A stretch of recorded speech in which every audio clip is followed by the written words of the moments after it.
ಗ್ರಾಮಾಂತರ ಅಧ್ಯಕ್ಷರು ನನಗೆ ನಮ್ಮ ಫ್ರೆಂಡ್ಸ್ ಫೋನ್ ಮಾಡಿ ಈ ತರ ಎಲ್ಲ ಗಲಾಟೆ ಆಗಿದೆ ಅಂತ ಹೇಳಿದ್ರು. ಏನಂತ ಕೇಳಿದೆ, ಅರವಿಂದ ಮತ್ತು ಅಭಿಯಮ್ ಅವರು ಇಬ್ಬರು ಫ್ರೆಂಡ್ಸು, ಅವರಿಬ್ರು ಜಗಳ ಮಾಡಿದ್ದಾರೆ ಕ್ಷುಲ್ಲಕ ಕಾರಣಕ್ಕೆ. ಜಗಳ ಮಾಡಿದ ತಕ್ಷಣ ಇಲ್ಲಿರಕ್ಕಂತ ಪ್ರಿನ್ಸಿಪಲ್ ಸಂಜಯ್ ಗಾಂಧಿ ಪಾಲಿಟೆಕ್ನಿಕ್ ಆಡಳಿತ ಮಂಡಳಿ ಪ್ರಿನ್ಸಿಪಾಲ್ ಅವರು ಅರವಿಂದ್ ಅನ್ನೋವರಿಗೆ ಸಸ್ಪೆಂಡ್ ಮಾಡಿದ್ದಾರೆ. ಆಯ್ತು, ನೀನು ಅಡ್ಮಿಷನ್ ಕೊಡಲ್ಲ, ಆಯ್ತು ಇದೇ ನಿನ್ನ ಕಾಲೇಜ್ ಕೊನೆ ಅಂತ ಹೇಳಿ ಕ್ಯಾನ್ಸಲ್ ಮಾಡಿದ್ದಾರೆ ಇದು ಅರವಿಂದ್ ಅನ್ನೋರಿಗೆ. ಇವನೇ ಅಭಿಗೆ ಯಾವುದೇ ತರಹದ ಸಸ್ಪೆಂಡ್ ಮಾಡಿಲ್ಲ. ಮಾಡಿದ್ರೆ ಇಬ್ಬರಿಗೂ ಮಾಡ್ಬೇಕು ಸಸ್ಪೆಂಡ್. ಒಬ್ಬರಿಗೆ ಹೇಗೆ ಮಾಡ್ತಾರೆ ಇಲ್ಲಿ ಆಡಳಿತ ಮಂಡಳಿಯವರು, ನಮ್ದೊಂದು ಪ್ರಶ್ನೆ. ಆದ್ಮೇಲೆ ಅವ್ರ ಅಮ್ಮ ಸ್ವತಃ ಬಂದು ಆಯ್ತು ಈ ತರ ಎಲ್ಲ ಆಗಿದೆ, ಈ ತರ ಇಲ್ಲ ಅಂತ ಬಂದು ಆಯ್ತು ನನ್ನ ಮಗ ತಪ್ಪು ಮಾಡಿದ್ದಾನೆ ಸರ್, ಇದೊಂದು ಸಲ ಕ್ಷಮಾಪಣೆ ಕೊಡ್ರಿ, ಇದೊಂದು ಸಲ ಆಯ್ತು, ಏನೋ ನನ್ನ ಮಗನಿಗೆ ನಾನೇ ಬುದ್ಧಿ ಹೇಳ್ಕೊಂತೀನಿ, ಆಯ್ತು ಇಲ್ಲೇ ತಪ್ಪಾಡಿದೆ, ನನ್ನ ಮಗ ಏನ್ ತಪ್ಪಾಡಿಲ್ಲ ಅಂತ ಹೇಳಿಲ್ಲ, ಜಗಳ ಆಡಿದರೆ ತಪ್ಪಾಯ್ತು, ಇನ್ನೊಂದ್ಸಲಿ ಮಾಡಲ್ಲ, ನಾನು ತಿದ್ದಿ ಬುದ್ಧಿ ಮಾತು ಹೇಳಿ ಈ ತರ ಮಾಡ್ತೀನಿ ಸರ್ ಅಂತ ಹೇಳಿದ್ರೆ ಇಲ್ಲಿ ಪ್ರಿನ್ಸಿಪಾಲ್ಗೆ ಕಾಲಿಗೆ ಬಿದ್ರು ಕೂಡ ಅವ್ರ ಅಮ್ಮ ಸ್ವತಃ ತಾಯಿ ಪ್ರಿನ್ಸಿಪಾಲ್ ಯಾವುದೇ ತರಹದ ಮಾನವೀಯತೆ ತೋರಿಸದೆ, ನೀನ್ ಹೆಂಗ್ ಅಡ್ದೀಯಾ ನಿನ್ ಮಗನ್ನ, ಯಾವ ತರ ನೀನ್ ಬೆಳೆಸೋದು, ಯಾವ ತರ ಕಾಲೇಜ್ ಕಳ್ಸೋದು, ಈ ತರ ಇದಕ್ಕಿನ್ನ ಕಳಿಸ್ತೀರಾ ನೀವು, ಒಟ್ಟಿಗೆ ಏನ್ ತಿಂತೀಯ ನೀನು, ಗೊತ್ತಾಗಲ್ಲ ಅಂತ ಹೇಳಿದ ತಕ್ಷಣ ಅವ್ರಮ್ಮ ಅಳ್ಕಂತ ಸರ್ ಇಲ್ಲ ಇನ್ನೊಂದ್ಸಲಿ ಕಾಲಿಗೆ ಬಿದ್ರು.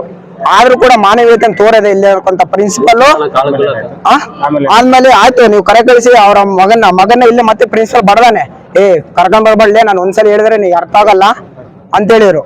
ಆದ ತಕ್ಷಣ ಮತ್ತೆ ಅವ್ರಮ್ಮ ಮತ್ತು ಪ್ರಿನ್ಸಿಪಲ್ ಇಲ್ಲ ಕಳ್ಕಂತ ಹೋದ್ರು ಕೂಡ ಆಯ್ತು ಬಿಡ್ರಿ ಸರ್ ಅಂತೇಳಿ ಮತ್ತೆ ರಾತ್ರಿ ಕರೆ ಮಾಡಿ ಪ್ರಿನ್ಸಿಪಲ್ಗೆ ಸ್ವತಃ ಫೋನ್ ಮಾತಾಡಿದ್ರೆ, ಸರ್ ಇದೊಂದ್ಸಲಿ ಕೊಡ್ರಿ ಸರ್, ರಿಕ್ವೆಸ್ಟ್ ಮಾಡ್ಕೊಳ್ರಿ ಸರ್ ಅಂತ ಹೇಳಿದ್ರು ಕೂಡ ಯಾವುದೇ ತರ ಕಾರಣಕ್ಕೆ ಪ್ರಿನ್ಸಿಪಲ್ ಕೇಳದೆ ಅದೇ ವಾಚಕ ಶಬ್ದಗಳನ್ನು ಮಾತಾಡಿ ಇಲ್ಲ ಅಂದಕ್ಕೋಸ್ಕರ ಆಯ್ತಮ್ಮ ನಿಮ್ ಮರ್ಯಾದೆ ತೆಗ್ದಿನಲ್ಲ ಅಂತ ಹೇಳಿ ಅವ್ರ ಅಮ್ಮಗಮ್ಮ ನಿನ್ನ ಮರ್ಯಾದೆ ಹೋಗಿತ್ತು, ನಂದು ಮರ್ಯಾದೆ ಹೋಗೋದಲ್ಲದಂತೆ ನಿನ್ನ ಮರ್ಯಾದೆ ಕೂಡ ಹೋಯ್ತಲ್ಲಮ್ಮ, ನಾನು ಇರಬಾರ್ದು ನನ್ನ ಜೀವನದಾಗ ಅಂತ ಹೇಳಿ ಅವ್ನು ನಿನ್ನೆ ನೈಟು ಪ್ರಾಣಿಗೆ ನೇಣು ಹಾಕೊಂಡು ಡೆತ್ ಆಗಿದ್ದಾನೆ, ಸೂಸೈಡ್ ಮಾಡ್ಕೊಂಡಿದ್ದಾನೆ ಸರ್. ಇಲ್ಲಿ ಆಡಳಿತ ಮಂಡಳಿ ಏನಿದೆ ಅಲ್ಲ, ಅವು ಪ್ರಿನ್ಸಿಪಲ್ ಬರಬೇಕು, ನಮ್ಮ ತಮ್ಮ ಸ್ವತಃ ಇರೋವನಿಗೆ ನ್ಯಾಯದ ಒದಗಿಸಬೇಕು, ಇಲ್ಲಂತ ಪ್ರಿನ್ಸಿಪಲ್ ಸಸ್ಪೆಂಡ್ ಆಗಿ ಅವ್ನು ಯಾವುದೇ ಕಾಲೇಜಿಗೆ ಸ್ವತಃ ಸಸ್ಪೆಂಡ್ ಆಗ್ಬೇಕು ಸರ್ ಪ್ರಿನ್ಸಿಪಲ್. ರಾತ್ರಿ ಬಂದ ಇಲ್ಲಿಂದ ಬಂದಿದ್ದು ಅಳ್ಕಂತ ಹೋಗಲ್ಲ. ರಾತ್ರಿ ನಾನು ಡ್ಯೂಟಿನಿಂದ ಬಂದಾಗ ಅವ್ನು ಫೋನ್ ನಾನು ಕೇಳಿಲ್ಲ ಏನಾಯ್ತು ಅಂತ ಕೇಳಿದ್ರೆ, ಜಗಳಾಡಿನಿ, ಅವನು ಒಂದು ಹುಡುಗ ನನಗೆ ಚಿಂಟು ಅಂದಂತ ಆಯ್ತು, ಅವ್ನು ಜಗಳಾಡಿಕೊಂಡಾರ, ಅವ್ರು ಬಿಟ್ಟು ಜಗಳಾಡಿದ್ಮೇಲೆ CC ಕ್ಯಾಮ್ರಾ ನೋಡಿದ್ಮೇಲೆ ಒಂದು ಬುದ್ಧಿ ಕೈ ಹಿಡ್ಕೊಂಡ್ಮೇಲೆ ಹೋಗಿ ಲೆಕ್ಚರ್ದಾಗ ಹೋಗ್ಯಾರ. ಅವ್ನು ಹೋಗಿದ್ಮೇಲೆ ನಮ್ಮ ಮದರ್ನ ಕರೆಸಿದ್ಮೇಲೆ ಮಾತಾಡಿದ್ಮೇಲೆ ನಮ್ಮ ಮದರ್ ಏನಂದಾರ, ಸರ್ ಇದೊಂದು ಸಲ ಬಿಡ್ರಿ, ಇದೊಂದು ಕ್ಷಮೆ ಕೊಟ್ರಿ, ಇಷ್ಟು ಸಲ ನಮ್ಮ ಹುಡುಗನ ಯಾಕೆ ಟಾರ್ಗೆಟ್ ಮಾಡಕ್ಕಾದ್ರೆ ಇಷ್ಟು ಸಲ ನಿಮ್ಗೆ ಎಲ್ಲರೂ ಡಿಪೆಂಡ್ ಮಾಡ್ಬಿಟ್ಟು ನಮ್ಮ ಹುಡುಗನ ಟಾರ್ಗೆಟ್ ಆಗಿ ಮಾಡಿದ್ವಿ. ಅದಂತ ಸಸ್ಪೆಂಡ್ ಮಾಡಿದ್ರೆ ಇಬ್ಬರಿಗೂ ಮಾಡ್ಬೇಕಿತ್ತು, ಅವ್ನು ಸಸ್ಪೆಂಡ್ ಮಾಡಿದ್ಕೋಸ್ಕರ ಮರದಿಲ್ಲ ಅಂತ ಅಮ್ಮರಿಗೆ ಇಷ್ಟು ಜನ ಆಯ್ತು ಮರ ತಯಾಕೆ ನಾನು ಯಾಕೆ ಬಿಟ್ಟಿದ್ದಾನೆ ಜೀವನ ಅಂತ ಡೆತ್ ಆಗ್ಯಾನ ಸರ್, ಸೂಸೈಡ್ ಮಾಡ್ಕೊಂಡು.